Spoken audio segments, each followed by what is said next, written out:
Make kind of a brief statement. It's kind of similar to what I said in there, and that Kathy and I are just very embarrassed and ashamed of what happened at our house on Saturday, and we had an argument that shouldn't have happened in the first place, and became loud and boisterous, and certainly inconvenienced our neighbors, and for that we're terribly sorry.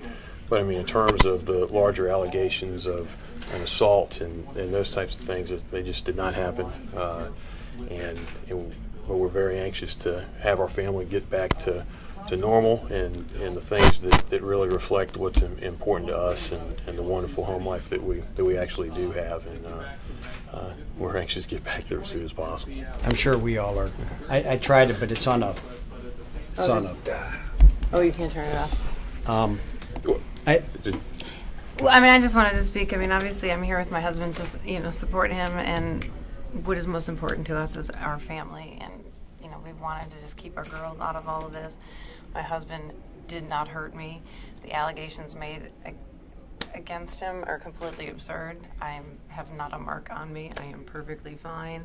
We had a verbal confrontation. We're extremely embarrassed that happened in the driveway.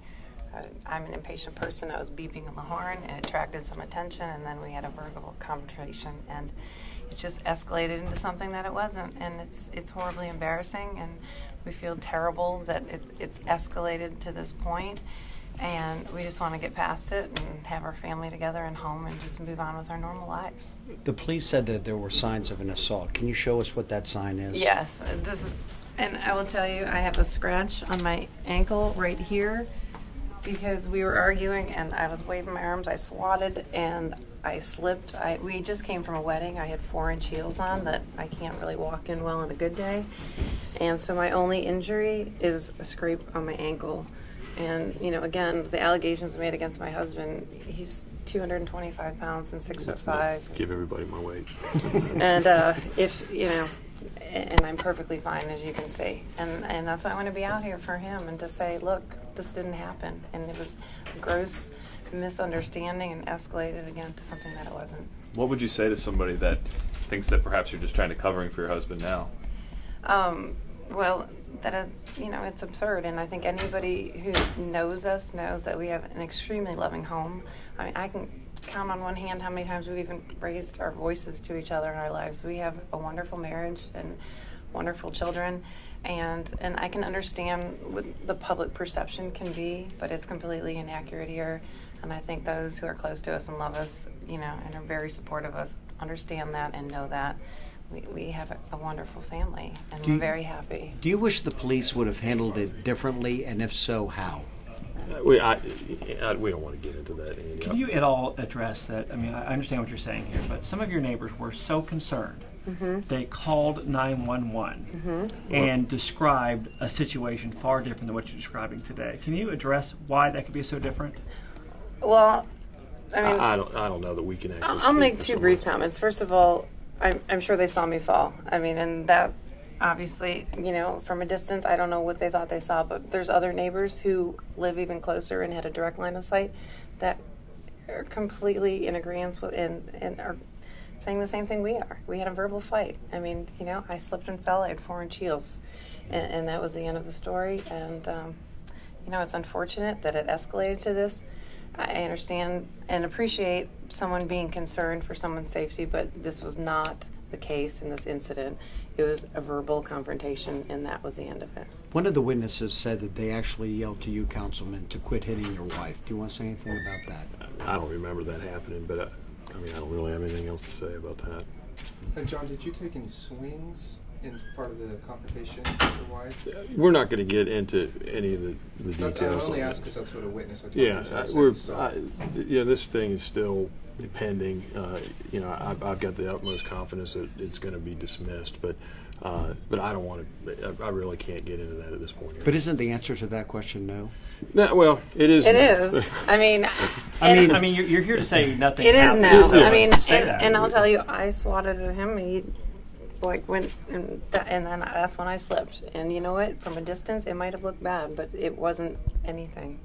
I mean, so, and like I said, the people who had the direct line of sight who actually saw what happened, they're like, we'll be there for you because we know the truth here and we saw what happened. What's your message to this eyewitness who says that he saw something that you say he didn't see? What's your message to the eyewitness, I guess one of your neighbors? Well, I guess if we ever have an opportunity to talk to her neighbor, we'll be happy to talk to her. I mean, again, like I said, I appreciate him looking out for, he thought something was happening. He was trying to do the right thing, but it ended up escalating to something it wasn't.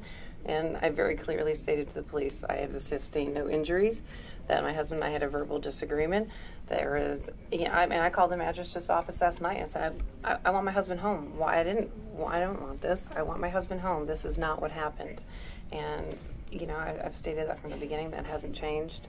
And, again, I appreciate that they're looking out for a concern, but, honestly, they misinterpreted the situation. How emotional has it been to go through something like this? How emotional? Our biggest concern is just for our children. I mean, I'll tell you, I've stayed at my friend's house the past 2 days because I don't want my girls involved with people knocking on our doors and invading our home. I don't want them to be a part of that. We have 2 little children. The most important thing to us is our family and their well-being and us getting through this as quickly as possible.